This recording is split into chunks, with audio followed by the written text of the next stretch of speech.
자, 이번 시간에는 8페이지에요. 권리의 변동 원인입니다. 이 권리 변동의 원인은 기본적으로 법률 요건에 의해서 권리 변동이 생기게 됩니다. 이때 권리 변동이란 것은 권리의 발생 변경 소멸이라고 했죠. 이러한 현상이 바로 법률 효과라 그래요. 이러한 권리 변동인 법률 효과,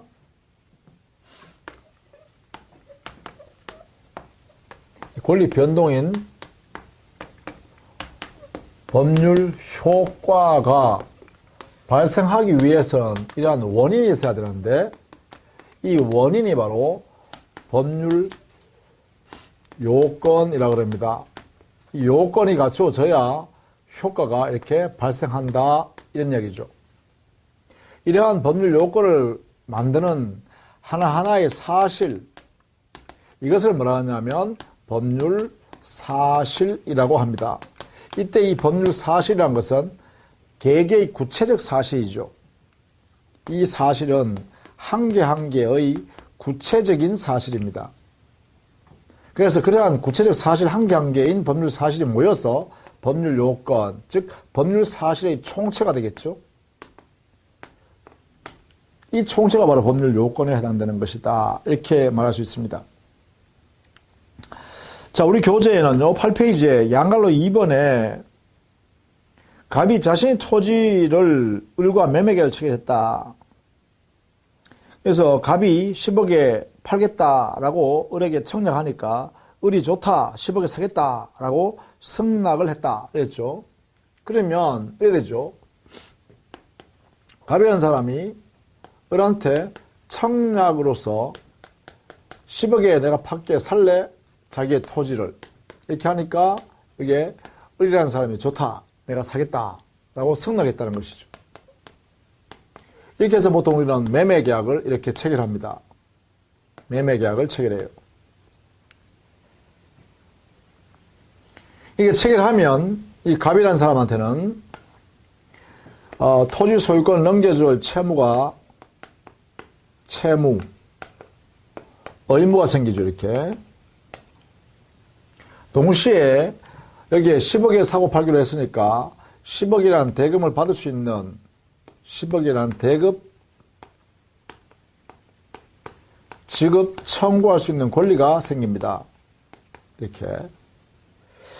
이때 을의 입장에서 보면 당연히 정반대겠죠. 대금 10억을 지급할 의무가 생기겠죠. 의무, 채무입니다. 이에 반해서 을은 갑한테 토지 소유권 이전해달라고 청구할 수 있는, 요구할 수 있는 권리가 생기겠죠. 이렇게 해서 된다는 거죠. 여기에서 우리가 갑의 의사표시 한 개, 을의 의사를 표시하는 이 의사표시 한 개, 이게 한 개 한 개를 뭐라 그런다? 여기서는 우리는 법률 사실이라 그런다. 개개의 사실이잖아요. 그래서 이게 법률 사실이라고 한다. 갑의 의사표시 한 개, 을의 의사표시 한 개, 두 개의 법률 사실이 모여서 드디어 매매 계약이라는 행위가 하나 만들어졌죠. 이 매매 계약을 우리가 뭐라 그러냐? 이것은 법률 요건이라고 합니다. 즉 법률 사실 두 개가 들어가서 매매 계약이라는 행위를 하나 만들었잖아요. 이 이루어진 것이 바로 법률 사실이 모여서 법률 요건이 만들어졌다. 그래서 매매 계약은 법률 요건이 되겠죠. 그 다음에 요건이 갖춰지면 법률 효과가 발생하는데, 이 법률 효과가 바로 권리 의무 관계죠. 그것이 바로 이 두 가지 아니겠습니까? 이렇게 죠. 이렇게 발생하죠. 그래서 법률 요건을 갖춰지면 법률 효과, 이것은 권리와 의무 관계로 이렇게 만들어지네요. 이런 내용을 말하고 있습니다. 자, 이때 이렇게 법률 요건 안에는요, 이 요건 안에는 크게 두 가지 형태로 구별될 수 있어요.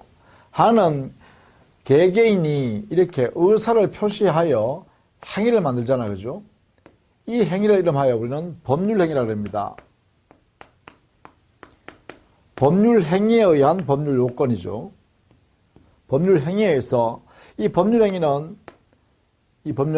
매매계약처럼 이렇게 법률 행위는 의사표시가 들어가 있다는 거예요. 각각의 의사표시가. 그래서 의사표시라는 법률 사실이 들어가서 만든 행위가 법률 요건이 된다. 그 하나는요, 나머지 하나는 법률 규정에 의하여 법률 요건을 만들 수가 있습니다. 법률 규정 자체에서 일정한 요건을 만들어 놓고 이런 사유가 발생하면 효과가 발생한다. 이렇게 만들었다는 거죠. 그래서 법률 요건을 크게 나누면 두 가지입니다. 법률 행위에 의해서 법률 요건을 만드는 경우와 법률 규정에서 법률 요건을 만드는 이런 두 가지 형태가 있다라는 것입니다. 물론 이 법률 행위에 의한 법률 요건이 가장 중요합니다. 이렇게 이루어지는 게 가장 중요해요. 이렇게. 자, 그러면 법률 사실은 개개의 사실이라고 했습니다. 여기에 이 법률 사실은 개개의 구체적 사실들을 말한다. 이렇게 했어요. 그죠? 그러면 이 사실에는 무수히 많은 사실이 존재하겠죠? 그 법률 사실을 분류를 하자. 이런 것인데,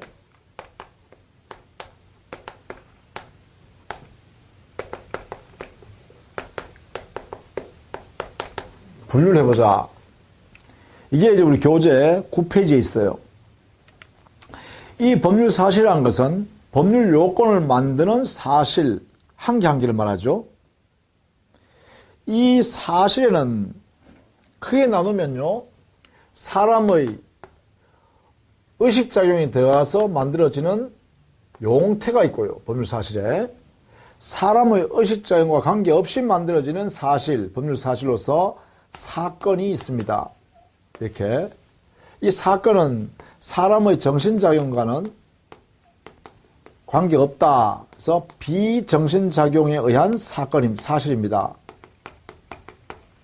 예컨대 사건에는 여러 가지가 있죠. 뭐 시간이 경과한다든가, 시간이 경과한다는 이 사실이 모여서 이런 등의 사유가 모여서 권리 의무 관계가 만들어지는 것이죠. 물건이 파괴되는 것, 이런 것도 역시 법률 사실에 해당됩니다. 왜냐하면 물건이 파괴되면 물건이 없어져서 소유권이 사라져버리죠. 이렇게요. 또 부당이득이라는 사유가 발생하는 것도 이것도 역시 사건입니다. 또 나중에 배우겠습니다만 혼동이라는 사유가 발생하는 것도 사건의 성질이라고 합니다. 이렇게 분류를 합니다. 그 중에 여러분은 요거 정도는 알아두셔야겠습니다. 부당이득, 혼동. 이 혼동은 나중에요, 물권법에 가서 배우도록 하겠습니다. 이렇게. 역시 부당이득도 나중에 설명할게요. 정당하지 아니한 이익을 취득하는 경우를 우리는 부당이득이라 그래요. 이 부당이득이라는 사유가 발생하면 그때는 부당이득을 상대방 손해난 사람한테 돌려준다라는 문제가 발생해요. 그래서 부당이득이라는 사유가 생기면 그러한 사건이 만들어지면 법률 효과로서 권리 의무가 생깁니다. 반환해 줄 의무, 반환받을 수 있는 권리, 이런 게 생긴다는 거죠. 자, 사람의 용태, 이 용태는 의식작용, 정신작용에 의해서 만들어지는 거예요. 사람의 정신작용에 관련된 법률 사실입니다. 자, 이 용태 중에는요, 법에서 허용되는 것을 적법행위라고 그러고요. 법이 허용하는 것, 법이 허용하지 않는 것, 위법행위라고 그러죠. 보통 위법행위는 우리 민법상에는 두 가지가 있습니다. 채무 불이행하는 행위, 이 불이행하는 자체가 위법행위고요. 하나는 또 불법행위입니다. 불법행위. 그래서 민법에는 750조에 그 내용을 만들어 놨습니다.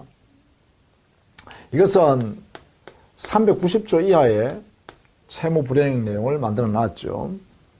이때 이제 위법행위니까 일정한 효과가 발생합니다.